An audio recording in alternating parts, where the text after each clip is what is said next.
ನಮಸ್ಕಾರ. ಇವತ್ತು ನಾವು ಜೇಮ್ಸ್ ಕ್ಲಿಯರ್ ಅವರ ಅಟಾಮಿಕ್ ಹ್ಯಾಬಿಟ್ಸ್ ಬಗ್ಗೆ ಮಾತಾಡೋಣ. ಅದರ ಬಗ್ಗೆ ಬಂದಿರೋ ಒಂದು ವಿಮರ್ಶೆ ಆಕ್ಚುಲಿ 55 ರೇಟಿಂಗ್ ಕೊಟ್ಟಿದ್ದಾರೆ. ಸೊ ಅದ್ರ ಬಗ್ಗೆ ಸ್ವಲ್ಪ ಆಳವಾಗಿ ನೋಡೋಣ. ಈ ಸಣ್ಣ ಸಣ್ಣ ಬದಲಾವಣೆಗಳು ಹೇಗೆ ದೊಡ್ಡ ಮಟ್ಟದಲ್ಲಿ ಯಶಸ್ಸು ತಂದುಕೊಡುತ್ತೆ ಮತ್ತೆ ಸ್ವಯಂ ಸುಧಾರಣೆಗೆ ಈ ಪುಸ್ತಕ ಯಾಕೆ ಇಷ್ಟು ಇಂಪಾರ್ಟೆಂಟ್ ಅಂತ ಅರ್ಥ ಮಾಡ್ಕೊಳ್ಳೋಣ. ಖಂಡಿತ. ಹಾಗಾದ್ರೆ ಶುರು ಮಾಡೋಣವಾ? ಈ ಚಿಕ್ಕ ಅಭ್ಯಾಸಗಳ ಶಕ್ತಿ ಎಂಥದ್ದು ಅಂತ ಶುರು ಮಾಡೋಣ. ಈ ವಿಮರ್ಶೆ ಹೇಳೋ ಹಾಗೆ ಪುಸ್ತಕದ ಮುಖ್ಯವಾದ ಮಾತು ಅಂದ್ರೆ ಪ್ರತಿದಿನ ಬರೀ 1% ಅಷ್ಟು ಸುಧಾರಣೆ ಮಾಡ್ಕೊಂಡ್ರೂ ಸಾಕು. ಓಹೋ, ಅದೇ ಮುಂದೆ ದೊಡ್ಡ ರಿಸಲ್ಟ್ ಕೊಡುತ್ತೆ ಅಂತ. ದೊಡ್ಡ ದೊಡ್ಡ ಬದಲಾವಣೆಗಳ ಹಿಂದೆ ಹೋಗೋದಕ್ಕಿಂತ ಹೀಗೆ ಸಣ್ಣ ಸಣ್ಣ ಹೆಜ್ಜೆ ಇಡೋದಿದೆಯಲ್ಲ, ಅದು ಜಾಸ್ತಿ ಸಸ್ಟೈನಬಲ್ ಮತ್ತೆ ಎಫೆಕ್ಟಿವ್ ಅಂತ ವಿಮರ್ಶಕರು ಹೇಳಿದ್ದಾರೆ. ಈ 1% ನಿಯಮ ಕೇಳೋಕೆ ಸಿಂಪಲ್ ಅನ್ಸುತ್ತೆ, ಆದ್ರೆ ಇವತ್ತಿನ ಫಾಸ್ಟ್ ಜಗತ್ತಲ್ಲಿ ಎಲ್ಲರಿಗೂ ತಕ್ಷಣ ರಿಸಲ್ಟ್ ಬೇಕು ಅಲ್ವಾ? ಹೌದು. ಹಾಗಿದ್ದಾಗ ಈ ಸಣ್ಣ ಹೆಜ್ಜೆಗಳಿಂದ ದೊಡ್ಡ ಗುರಿ ಮುಟ್ಟೋದು ಹೇಗೆ ಅಂತ ವಿಮರ್ಶೆ ಏನಾದ್ರೂ ಹೇಳ್ತಾ? ಖಂಡಿತ. ಅದಕ್ಕೆ ಪುಸ್ತಕದಲ್ಲಿ ಹ್ಯಾಬಿಟ್ ಲೂಪ್ ಅಂತ ಒಂದು ಕಾನ್ಸೆಪ್ಟ್ ಇದೆ. ಅಂದ್ರೆ ಅಭ್ಯಾಸಗಳು ಹೇಗೆ ಶುರುವಾಗತ್ತೆ ಅನ್ನೋದು. Habit loop. ಹೌದು. ಮೊದಲು ಸೂಚನೆ, ಕ್ಯೂ, ಆಮೇಲೆ ಹಂಬಲ, ಕ್ರೇವಿಂಗ್, ನಂತರ ಪ್ರತಿಕ್ರಿಯೆ, ರೆಸ್ಪಾನ್ಸ್, ಕೊನೆಗೆ ಪ್ರತಿಫಲ, ರಿವಾರ್ಡ್. ಈ ಸೈಕಲ್. ಓಕೆ. ಇದನ್ನ ಅರ್ಥ ಮಾಡ್ಕೊಂಡ್ರೆ ನಮ್ಮ ಬ್ರೈನ್ ಹೇಗೆ ವರ್ತನೆಗಳನ್ನ ಆಟೋಮೇಟ್ ಮಾಡುತ್ತೆ ಅಂತ ಗೊತ್ತಾಗತ್ತೆ. ಆಗ ಕೆಟ್ಟ ಅಭ್ಯಾಸ ಬೀಳೋಕು ಒಳ್ಳೆ ಅಭ್ಯಾಸ ಶುರು ಮಾಡೋಕು ಸುಲಭ ಆಗತ್ತೆ.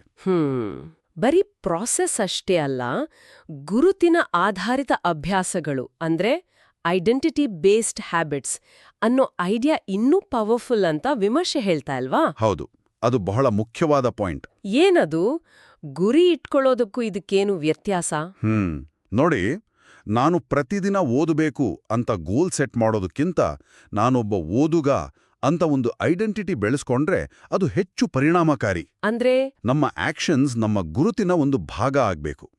ನಾನು ಆರೋಗ್ಯವಾಗಿ ಇರೋ ವ್ಯಕ್ತಿ ಅಂತ ನಂಬಿದ್ರೆ ವ್ಯಾಯಾಮ ಮಾಡೋದು ಕಷ್ಟ ಅನ್ಸಲ್ಲ. ಅದು ನಮ್ಮ ಸಹಜ ಗುಣ ಆಗತ್ತೆ. ಓ ಸರಿ. ಈ ಐಡೆಂಟಿಟಿ ಚೇಂಜ್ ಇದೆಯಲ್ಲ, ಅದೇ ನಿಜವಾದ ಬದಲಾವಣೆಗೆ ಕಾರಣ ಅಂತ ವಿಮರ್ಶೆ ಒತ್ತಿ ಹೇಳುತ್ತೆ. ಇದು ಇಂಟ್ರೆಸ್ಟಿಂಗ್ ಆಗಿದೆ. ಗುರುತಿನ ಜೊತೆಗೆ ನಮ್ಮ ಸುತ್ತಮುತ್ತಲಿನ ಪರಿಸರ, ಎನ್ವೈರ್ನ್ಮೆಂಟ್ ಕೂಡ ಮುಖ್ಯ ಅಂತಾರಲ್ಲ? ನಿಜ. ಪರಿಸರ ವಿನ್ಯಾಸ ಮತ್ತೆ 2 ನಿಮಿಷಗಳ ನಿಯಮ, ಇದು ಹೇಗೆ ಕೆಲಸ ಮಾಡುತ್ತೆ ಒಟ್ಟಿಗೆ? ಕರೆಕ್ಟ್. ಒಳ್ಳೆ ಅಭ್ಯಾಸಗಳನ್ನ ಸುಲಭ ಮಾಡ್ಕೋಬೇಕು. ಉದಾಹರಣೆಗೆ ಎಕ್ಸಸೈಸ್ ಬಟ್ಟೆನ ಮೊದ್ಲೇ ರೆಡಿ ಮಾಡಿಟ್ಕೊಳ್ಳೋದು. ಹಾಗೇನೆ ಕೆಟ್ಟ ಅಭ್ಯಾಸಗಳನ್ನ ಕಷ್ಟ ಮಾಡ್ಬೇಕು. ಫೋನಿಂದ ಡಿಸ್ಟ್ರಾಕ್ಟ್ ಮಾಡೋ ಆಪ್ಸ್ ತೆಗ್ಯೋದು, ಈ ತರ. ಸರಿ. ಆ 2 ನಿಮಿಷಗಳ ನಿಯಮ ಏನಂದ್ರೆ ಹೊಸ ಅಭ್ಯಾಸ ಶುರು ಮಾಡಕ್ಕಿರೋ ಅಡ್ಡಿಯನ್ನ ಕಡಿಮೆ ಮಾಡುತ್ತೆ. ಹೇಗೆ? ಯಾವುದೇ ದೊಡ್ಡ ಅಭ್ಯಾಸವನ್ನ ಮೊದಲು ಬರೀ 2 ನಿಮಿಷದ ಕೆಲಸವಾಗಿ ಶುರು ಮಾಡೋದು. 1 ಪೇಜ್ ಓದು ಅಥವಾ 1 ಪುಷ್-ಅಪ್ ಮಾಡೋ. ಓ, ಜಸ್ಟ್ ಸ್ಟಾರ್ಟ್ ಮಾಡಕ್ಕೆ. ಹೌದು, ಸ್ಟಾರ್ಟ್ ಮಾಡೋದು ಈಸಿ ಆಗತ್ತೆ. ಈ ಎಲ್ಲಾ ಐಡಿಯಾಗಳಿಂದ ಒಟ್ಟಿಗೆ ಸೇರಿಸೋಕೆ ನಡವಳಿಕೆ ಬದಲಾವಣೆಯ 4 ನಿಯಮಗಳು ಅಂತ ಒಂದು ಫ್ರೇಮ್ವರ್ಕ್ ಕೊಟ್ಟಿದ್ದಾರೆ ಅಲ್ವಾ? ಸ್ಪಷ್ಟಗೊಳಿಸಿ, ಆಕರ್ಷಕಗೊಳಿಸಿ, ಸುಲಭಗೊಳಿಸಿ, ತೃಪ್ತಿಕರಗೊಳಿಸಿ. ಹೌದು.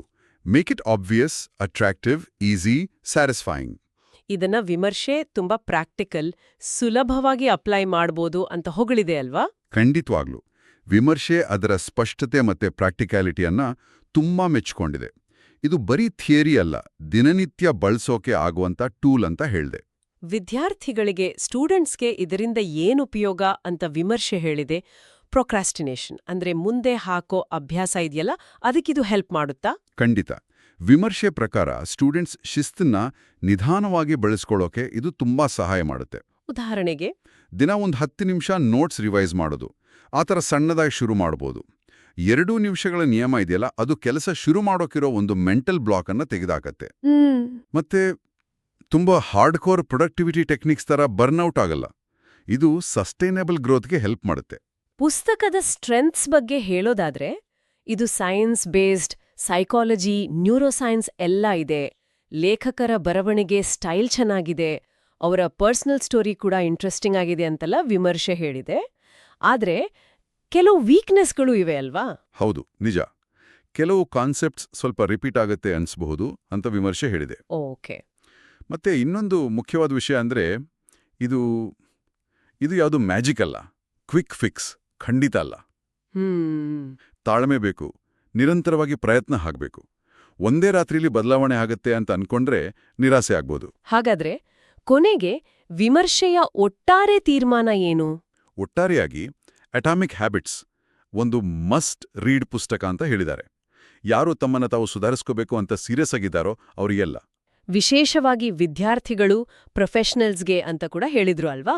ಹೌದು, ಇದು ಬರೀ ಅಭ್ಯಾಸ ಹೇಗ್ ಮಾಡೋದು ಅಂತ ಹೇಳ್ಕೊಡೋದು ಮಾತ್ರ ಅಲ್ಲ, ಪ್ರೋಗ್ರೆಸ್ ಬಗ್ಗೆ ನಾವು ಯೋಚನೆ ಮಾಡೋ ರೀತಿನೇ ಬದಲಾಯಿಸುತ್ತೆ ಅಂತ ವಿಮರ್ಶೆ ಹೇಳುತ್ತೆ. ಇದೇ ತರಹದ ಬೇರೆ ಪುಸ್ತಕಗಳು ಇವೆ. ಚಾರ್ಲ್ಸ್ ಡುಹಿಗ್ ಅವರ the power of habit, BJ fog ಅವರ ಟೈನಿ ಹ್ಯಾಬಿಟ್ಸ್ ಅಂತ ಕೂಡ ವಿಮರ್ಶೆ ಸೂಚಿಸಿದೆ. ಒಂದು ಕೊನೆ ಪ್ರಶ್ನೆ. ಇವತ್ತಿನ ಕಾಲದಲ್ಲಿ ಎಲ್ಲವೂ ಫಾಸ್ಟ್ ಆಗಿ ನಡಿಬೇಕು, ರಿಸಲ್ಟ್ ತಕ್ಷಣ ಬೇಕು ಅನ್ನೋ ಒಂದು ಮೈಂಡ್ಸೆಟ್ ಇದೆಯಲ್ಲ? ಹೌದು. ಅಂಥದ್ರಲ್ಲಿ ಈ ಸಣ್ಣ ಸ್ಥಿರವಾದ ಪ್ರಯತ್ನಗಳ ಮೇಲೆ ಫೋಕಸ್ ಮಾಡೋ ಫಿಲಾಸಫಿಯನ್ನ ನಿಜವಾಗ್ಲೂ ಅಳವಡಿಸ್ಕೊಳ್ಳೋಕೆ ಎಂಥ ಮನಸ್ಥಿತಿ ಬೇಕು? ಲಾಂಗ್ ಟರ್ಮ್ ಪ್ರಾಸೆಸ್ಗೆ ಕಮಿಟ್ ಆಗೋದು ಹೇಗೆ? ಇದೊಂದು ಯೋಚನೆ ಮಾಡಬೇಕಾದ ವಿಷಯ ಅಲ್ವಾ? ಖಂಡಿತವಾಗ್ಲೂ ಅದು ದೊಡ್ಡ ಸವಾಲು ಕೂಡ ಹೌದು.